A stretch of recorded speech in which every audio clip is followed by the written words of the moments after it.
ICICI Lombard से लाखों की पॉलिसी कराने के बाद हादसे में मृत हुए एक युवक के पिता से 18 लाख रुपए की ठगी हुई है।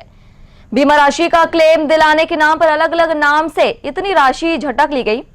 फर्जीवाड़ा का पता चलने पर अब दोषी बैंक कर्मी फांसी लगा लेने अथवा कोर्ट में निपटने की बात कर रहा है। बालको नगर के रिजदा क्षेत्र में रहने वाले राजकुमार पैकरा के साथ यह घटना हुई है, जो पहले बालको में काम करते थे। नोएडा में उनका पुत्र नौकरी में था, जिसकी हादसे में पिछले दिनों मौत हो गई। उसके द्वारा आईसीआईसीआई लोम्बार्ड से लाखों की पॉलिसी ली गई थी।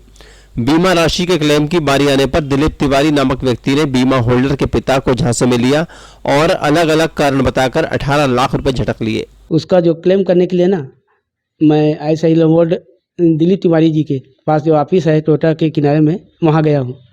वो बोले हाँ हो जाएगा सर बोले, और वो क्लेम का प्रोसेस किया।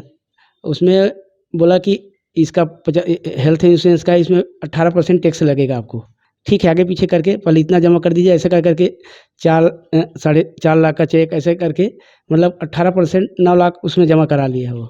उसके बाद एक और 10 लाख का पॉलिसी था, उसमें नामनी में सेल्फ लिखा हुआ था, उसको चेंज करने के लिए कहा कि उसके लिए पैसा लिया। और पैसा कैश, फोन पे और चेक तीनों माध्यम से लेता था। बताया गया कि बहुत सारी राशि देने के बाद भी जब काम नहीं हुआ और पूछताछ शुरू हुई तो दिलीप तिवारी ने अपने नौकर के जरिए एक लिफाफे में दस्तावेज भेजे और काम हो जाने की बात कही। इसका परीक्षण कराने पर यह फर्जी निकला। लास्ट में 1 करोड़ का जो पॉलिसी बॉन्ड नकली वाला लेके आया, लिफाफा में बंद था। और उसके बाद फ़ोन किया अंकल चपरासी को, उसका कन्हैया, उसके लिफाफा में बंद था वो। और बोले कि आपका काम हो गया, 1 करोड़ फिक्स डिपॉजिट में आईसीआईसीआई लोम्बार्ड में जमा हो गया है। उसका 6 साल 6 माह के बाद आपको उसका ब्याज 8.75 के ब्याज की दर से पूरा पैसा आपको 6 साल 6 माह में मिल जाएगा। और उसके बाद जब चला गया तो जब खोल के देखा तो उसमें जो ये है मेरे को फाल्स लगा। इस बारे में तिवारी से बात की गई तो उसने अगले नतीजों को समझते हुए एफआईआर नहीं करने की बात की। फिर यह भी कहा कि उसकी 2 बेटियां हैं और वह खुदकुशी भी कर सकता है। कुछ दिन निकलने के बाद उसके द्वारा अब कहा जा रहा है कि आप कुछ भी करो, मैं कोर्ट में निपट लूंगा। अभी तक के मेरे को करीब 18 लाख रुपया वो मेरे से ले गए हैं सर। और उसके बाद फिर उसको मैं फ़ोन किया कि और मेरे समझे तो बोलता है कि अंकल जो पैसा ये हुआ है ना उसको मैं आपको ना कुछ दूंगा और उसके बाद स्टाम्प पे मैं साइन कराऊंगा। एफआईआर वगैरह मत कराइए, मेरे को टाइम दीजिए कुछ, हाँ ये करने के लिए। ऐसे करके बुलाया भी था और ऐसे फ़ोन कर करके आप कुछ भी कीजिए, क्योंकि मेरे तो 2 बच्चे हैं। अगर मैं जेल जाऊंगा तो मैं जेल तो नहीं जाऊंगा, उसके पहले मैं सुसाइड कर लूँगा। ऐसे करके इमोशनल गेम वो खेलते रहा।